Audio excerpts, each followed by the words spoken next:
It's time for Wrestling for the Culture, where we take a look inside to see what the wrestlers of color have been doing this week.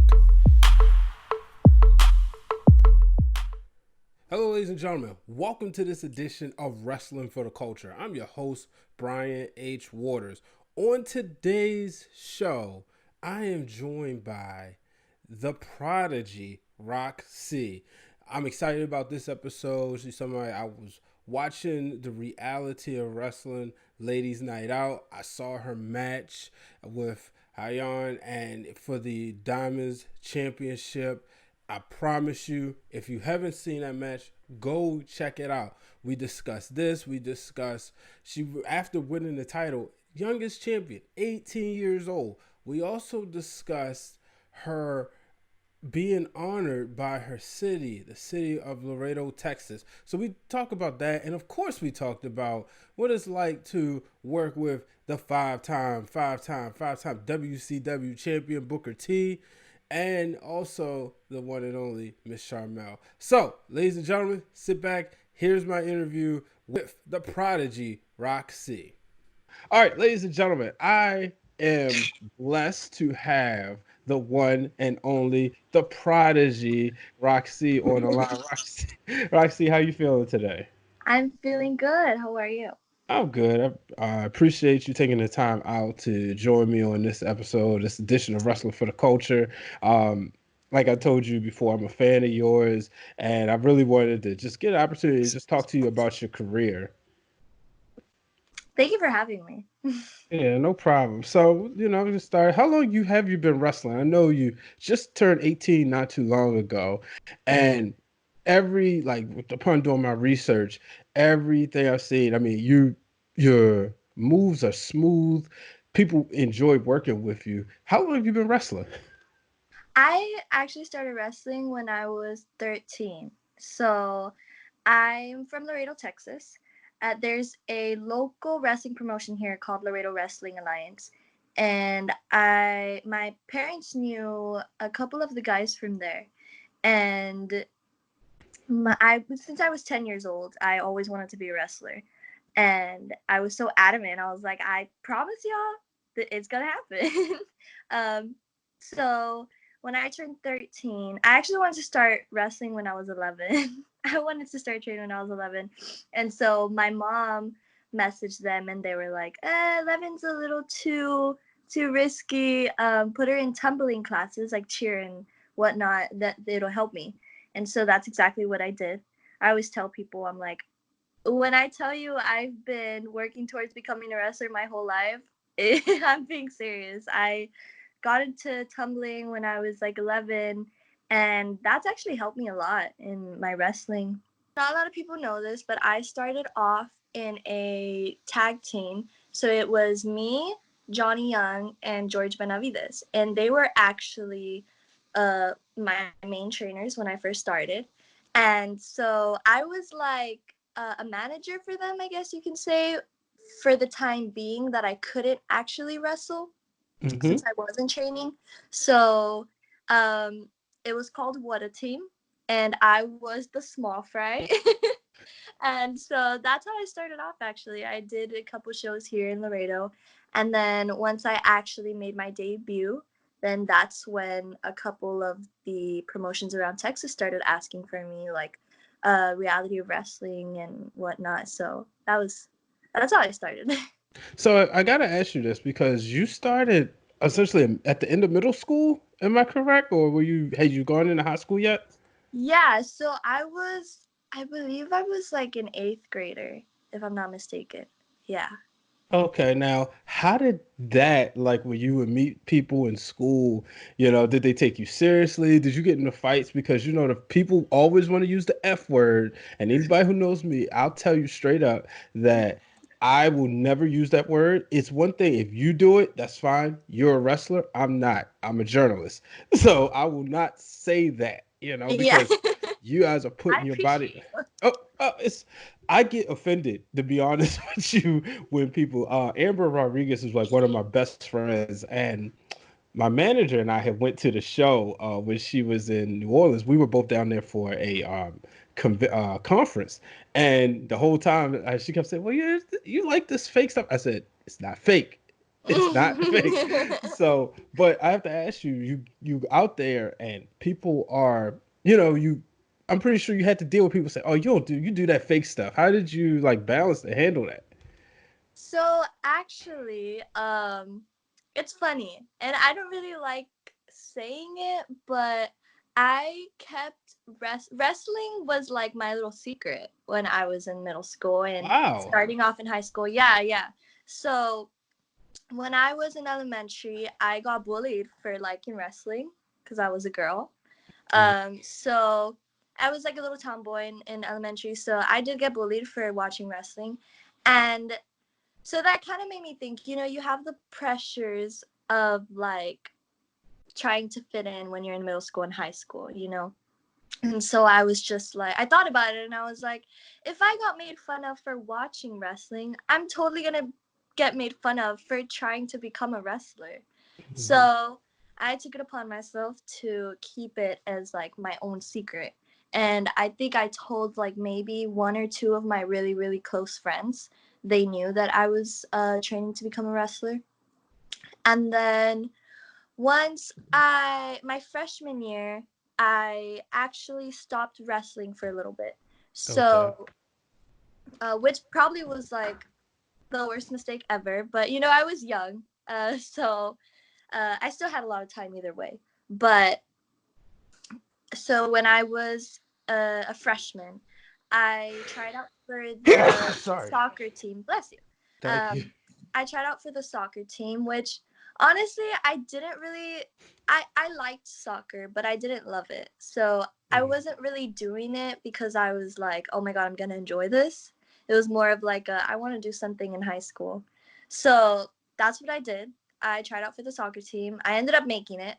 It was fun. It was fun, but I just wasn't really, really enjoying myself. I was dreading going to practice and I couldn't train because I had practices every single day and then on the weekends and then games. So there was no time for wrestling. So I did take like a year off of wrestling my freshman year. And then um, the next season came up and I was like, I don't know if I should try out for soccer. I really want to go back to wrestling. So that's what I did. I went back to wrestling and so when I was little, I actually did a lot of sports. I'm Okay. pretty sure I did every sport you could think of. I did gymnastics, soccer, cheer, basketball, volleyball. I did all the stuff, and it was just kind of to try to I guess find myself. I didn't have anything that I loved, so I was just trying to find that. So when I went back to wrestling after my freshman year, I was like, this is it. This is what I love. Like, I got to stick to it because I found my thing. And so that's what I did. And I started telling people, not really telling people, I wasn't like walking around school being like, hey, I'm a wrestler.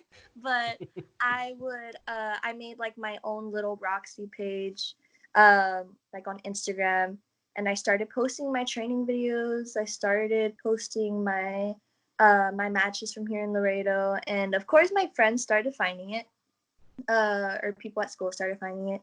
You had those people that are hating, but then I also had my friends that were like really supportive about it.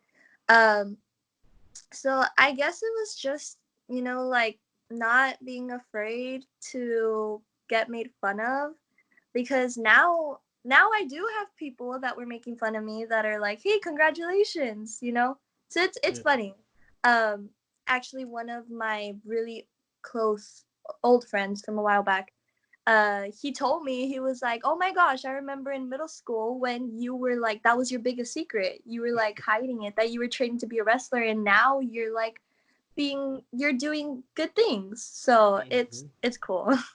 Now, did you find a lot of closet wrestling fans when you were in high school that when they found your page actually came up and said, "Hey, that's actually really cool that you're doing"? I did actually. A lot of people that I knew from high school or whatever, they're like, hey, like, that's so cool that you do that. I was a huge wrestling fan. One of my closer friends, Ailsa, I met her when I was, I think, a freshman, and we're really close now, and she's super supportive of like what I do. I think it's so funny because she told me, she's like, I was a huge wrestling fan when I was little. She even showed me like she sent me a video of when she was like 6, and her little brother were like playing wrestling in the house, and it's just so crazy. I even had one of my mom's old friends, she she was telling her like, oh my god, it's so cool that your daughter is doing this, like she's living a dream of mine that I had when I was little but like never Wow. went for. So it's crazy to hear things like that. Now, did you ever think about joining the wrestling team? um the wrestling, what do you mean? Oh, in high school. I'm sorry. When you were in high school, you said you played Oh, soccer. they don't have wrestling at my high school. So Oh. yeah. So they don't have wrestling there. So it was never like I never really saw that type of wrestling. Hmm. So I never really was like interested in that. But yeah. Now, all right. So you in high school. Is there and you obviously you have your parents' support because they kind of pushed you at like not what I mean, they allowed you to go achieve this dream at such a young age. Was there ever a talk about going to college or at least going to a community college while you were wrestling or as you were graduating from high school? Yeah, for sure. So my parents are, everyone knows this. My parents are the most supportive people in the world. Since I was 10 years old, saying that I was eventually gonna start training at Reality of Wrestling, they've always been so supportive. They they never doubted me. My dad actually, he's a firefighter, and that was his dream job when he was little. So it's cool to him to see me going after something that I've always wanted. And but they are, of course, they are very, pro college. They're like, yes, you can do this, but you do need to have a backup plan. So they do want me to go to college. They do. And eventually I for sure am going to college, take a couple classes here and there. Um but yeah, I do think it's important. Yeah. Yeah, do you have an idea like what you'll major in? Or perhaps it'd be something that you can utilize in the wrestling business? Yeah, so I thought about it. Coming out of high school right away, I didn't. So when I was little, I always told my parents that I would be a. My dream was to go to A&M and become a vet. So I always told my parents that I would be a vet by day and a wrestler by night, and they were like, "All right, let's see how that goes." Hmm. um, but I feel like now, once I started being very serious with wrestling, it kind of changed like my whole mindset, and I was just like, my mind is just like on wrestling, like that's what I want my career to be. So coming out of high school, I was like, what do I want to major in? So I was like, I communications, There I you was a go. physical therapist. Like I feel like right now I I feel like I want to know for sure what I want to do before, you know? Yeah, well, as somebody who was pro communications, obviously that's what I majored and got my degree in. I can tell you that it could definitely help you as far as talking and pacing. I even taken a couple acting classes while in communications, and it helped me understand why The Rock was so successful and why his promos were different after he kind of left and came back. I was like, oh, because after taking those acting classes, he learned how to pace himself better, learn how to move around in the ring, and as they call, I forgot the word they used, but And I've talked to like Allie of AEW Wrestling. She was telling me about like some of the acting classes she's taken, how it's helped her in character development stuff. Yeah, I actually thought about majoring in theater arts because I love theater. I grew up actually in theater, so I did like Rapunzel. I did a lot of musicals growing up. Oh, that sounds great. So yeah, I grew up around like theater and plays and stuff. My mom was also a huge like theater person, so we actually did a play together one time. She played my mom. um, but yeah, I feel like that's helped me with wrestling too. Hmm. Uh, but yeah, definitely, probably communications would help a lot. Well, whatever you do, definitely good luck. I support you. I know you're gonna be Thanks. good at it. But like I said at the top of the show, you're only 18. You've had so much success. How have you been able to do this at such a young age and earning the respect from people like Evilise, people like Jazz? You know, they, you could tell like they enjoy working with you. What has been key, and what would be your advice to younger wrestlers out there to earn that respect and be successful at a young age? I feel like just working hard, staying humble. I see so many people that I didn't actually. People have always told me. And I've always grown up, people telling me, stay humble, and I always thought like, I don't know how someone can like not be humble, if that makes sense. Hmm. But I see it a lot now in wrestling too, and it blows my mind. But I feel like just staying humble, working hard, like that's how you stand out, honestly. Because I I try to stay away from drama as much as I can. Hmm. I'm not like um how do I say it? I don't like tension and stuff like that. Like, so I try to stay away from that.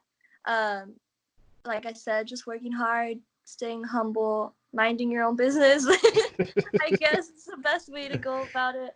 But yeah. Oh, okay. Well, definitely, I worked at WSU Wrestling. And so, I got stories, which, to be honest with you, the stories with the ladies were always positive. Promoter, different story.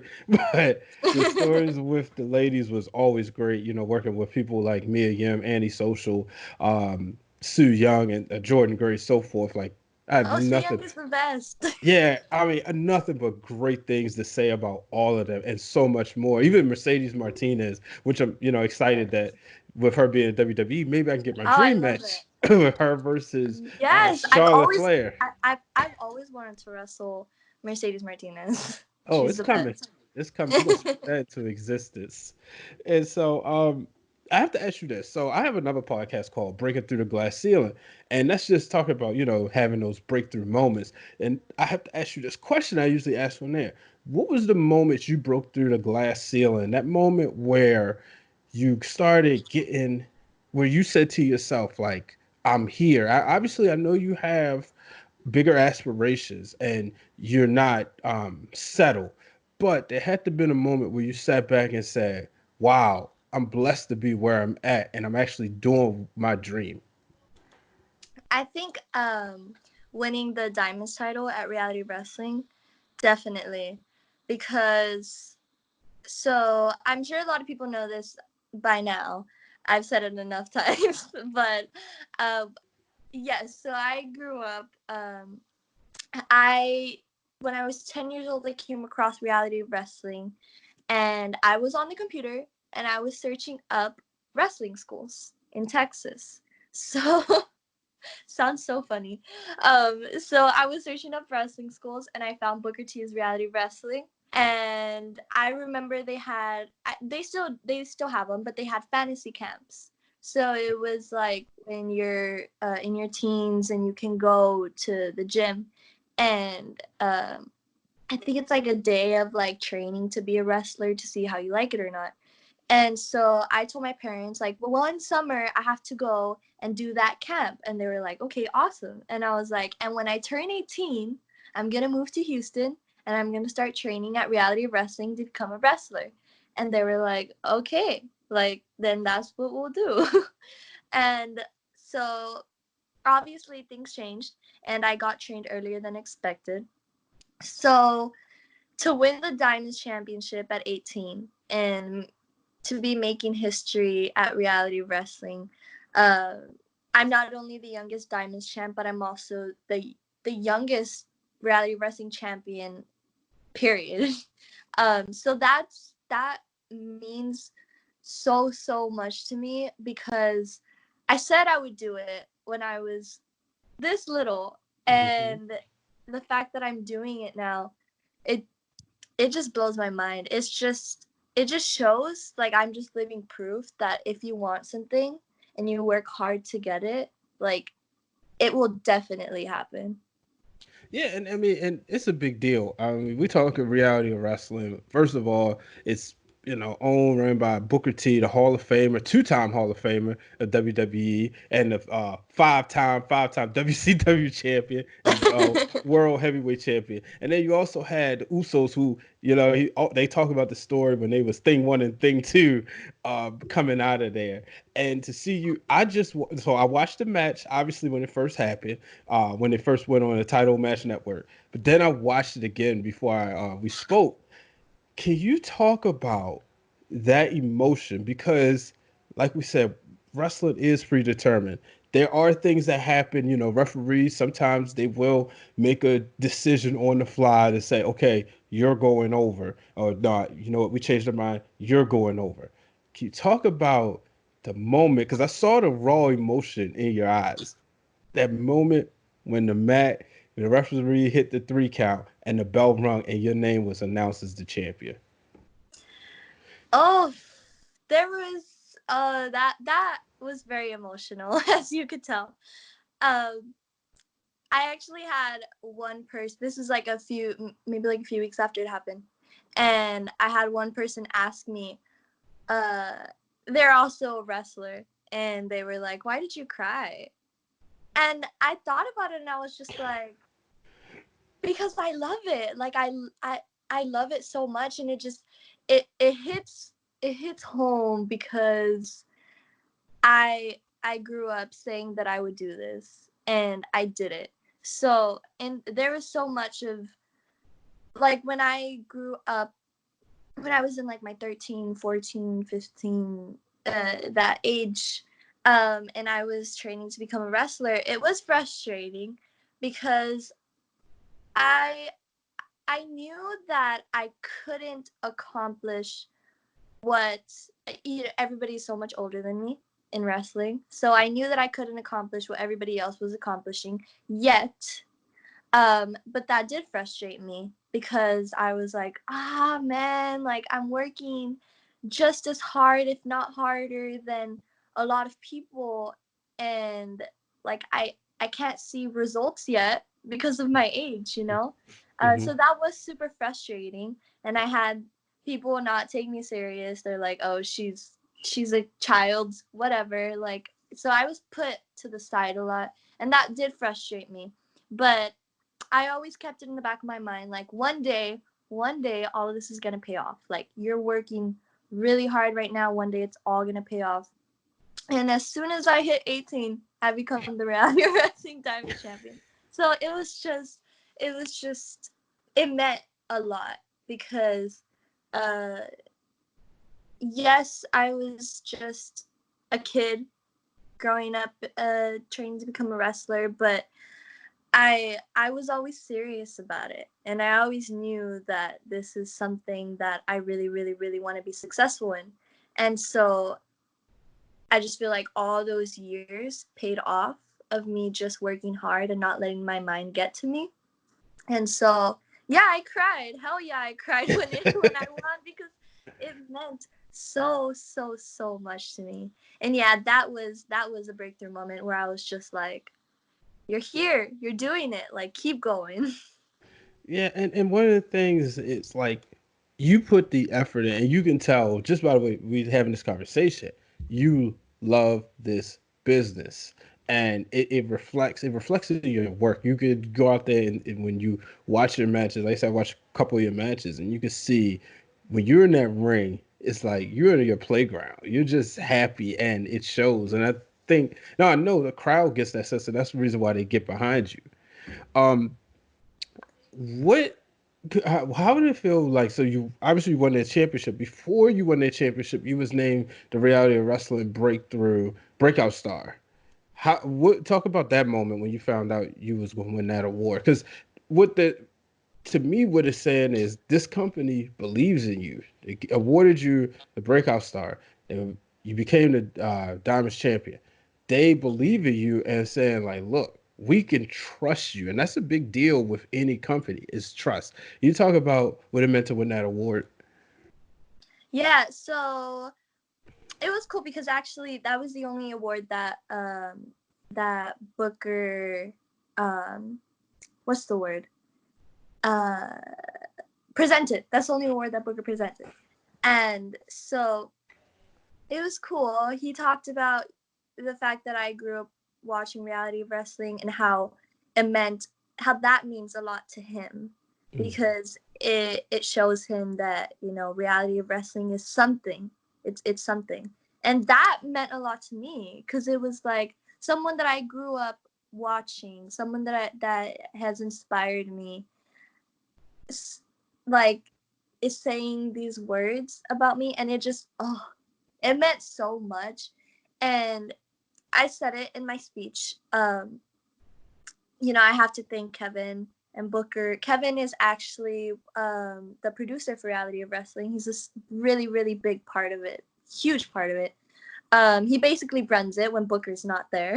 So I have to thank them, Kevin, Booker, Sharmell, for giving me a platform to be able to do what I love and believing in me for the most part, because I was just a little 16-year-old kid that walked into reality wrestling and was like, hey guys, like I already love this place. Mm-hmm. And so yeah, it's really cool to get that support from somewhere that I always wanted to be. I said it too. I had said I always knew that I would end up in reality wrestling. I just didn't think that so much would happen so fast, or happen so early too. um, but yeah, it's crazy. It's crazy. And what does it mean to just be working for someone, and or I should say, working with two people, Booker T and Sharmell, who you grew up watching, who you obviously watch them on TV every week. Now to have their support and for them to like have this trust in you because they're really giving you a lot of trust right here. It's like I said, it's awesome. Um, I feel like Booker is probably the one of the best people to learn from. I've learned so much from him, and Sharmell too. Um, and I feel like just reality wrestling as a whole is such a good place to be. I I said this before too. I was always so the first ever seminar that I went to was a Tyson Kids seminar, and I was 16, and I remember locking myself in the bathroom before it started. And I was texting my mom, and I remember telling her, I don't belong here. I'm so scared. Everyone is so much older than me. I'm so scared. I'm terrified. And reality wrestling was actually the first place to make me feel like I truly belonged. Like from the trainees to the reality wrestling stars to Booker, Kevin, Sharmell, everyone that is a part of it, we're all just we're family. That's literally what we are. Everybody's always motivating each other. Everybody's always there for each other, whether it's in ring stuff or outside of wrestling stuff. Like everybody is just there for each other, and that that's what I love the most about reality wrestling. That is amazing. It's always good to hear when you can hear in the wrestling business where people feel like family because it is a business full of sharks. I did backstage work, not as many companies, but I've seen some of the ugliness, but I've seen a lot of the family side of pro wrestling. So whenever I hear stories like that, I really get excited. Can you talk about what it meant to be honored by your city for being a reality wrestling a champion in reality wrestling, a sport where people made fun of you for loving and for, and now you won a championship and now a city is honoring you. Oh, that. I actually have the certificate up there. Um, it meant so much to me because I feel like it's always a good feeling to have that support and be recognized by your hometown. You know, the place that you grew up in, the place that I realized I wanted to be a wrestler in. You know, it's a good feeling because I always thought about when I was little, like I've had this in the back of my mind since I was little. I want to be successful in wrestling, and of course, that's one of my biggest goals is to get signed by a major company and be able to make a living off of wrestling. But I also want to be able to inspire people from my hometown that if you actually go after something, like it can happen if you work hard, because I feel like I don't see it enough here where people actually go after their dreams, because it's scary. Like I will say it is scary, but I feel like if my story is out there and things like this happen where the city council recognizes me and more people hear about me in Loredo, it can hopefully it can inspire more people, and more little boys and little girls can, or even older, like age does not matter. Like I just want people to be able to look at me and be like, "Oh wow, she's from Loredo and she did that. Like I can do that too." Who knows? There may be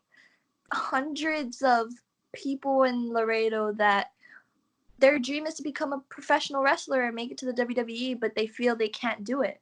And I just feel like I'm living proof that you can do it. And that's honestly my biggest goal in wrestling, is to just inspire a lot of more people. Inspire more people indeed. So before I get you out of here, I'm gonna play a little rapid fire if you don't mind. Yes. So, all right, so I gotta ask you, favorite wrestler off the top of your head, favorite wrestler. AJ Lee. AJ Lee. Favorite era of wrestling. Um Honestly, I didn't grow up in the Attitude Era, but I watch a lot of videos on YouTube about it, so that was my favorite. Okay. And so WrestleMania or Wrestle Kingdom, which one would you want to perform at? WrestleMania. And so also, so going to name two wrestlers, because there's always debate with these names are synced together. So got to know where your head's at. Flair or Hogan? Flair. Okay. Rock or Austin? Rock. Brett or Shawn? Sean. All right. Cena or Orton? Orton. And AJ Lee or Paige? AJ Lee. And I last love but Paige though. I love her. and last but certainly not least, this is the one, Trisha Lita. Lita. All right, so Roxy, I definitely thank you for your time for coming on here. Let the people know where they can find you. So my Instagram is @_ RokC. My Twitter is @the Roxy _, which is TheRokC _. And then my Facebook is ROK-C. All right. Well, anything else you want to leave the fans with before we get out of here? Um, well, there's no wrestling coming anytime soon besides, the TV shows. So everybody stay safe, stay quarantined, keep your hygiene up, and I'll pray for all of you guys. We'll get through this. So, yeah. Amen indeed. Are you doing anything to like relax your body, or are you still like doing any self training during the self quarantine time, or you just kind of letting your body heal? Yeah, I've been letting my body heal. I feel like I'm definitely going to start doing some at home workouts and keeping my diet in check. I feel like we have to stay ready. But I say that as I'm like serving myself cereal every 5 minutes.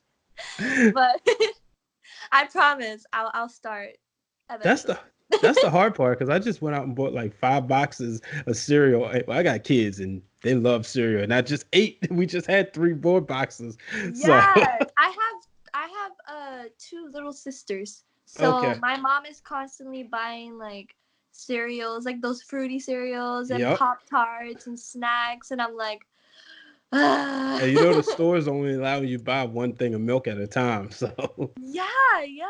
Actually just went to the store the other day with my mom, and they had like the police officer there oh at wow. the with the milk and eggs, and they were handing it out to people, and you could only get one per person.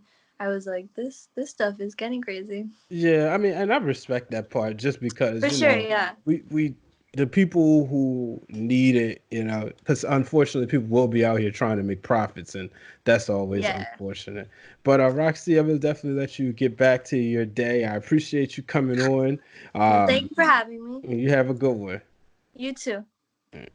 All right, ladies and gentlemen, that's it for this week's episode of Wrestling for the Culture. For more episodes or more content from the Wrestling Realm Network, hit the subscribe button down low. Make sure you turn on the bell for notifications. Till the next time, too sweet.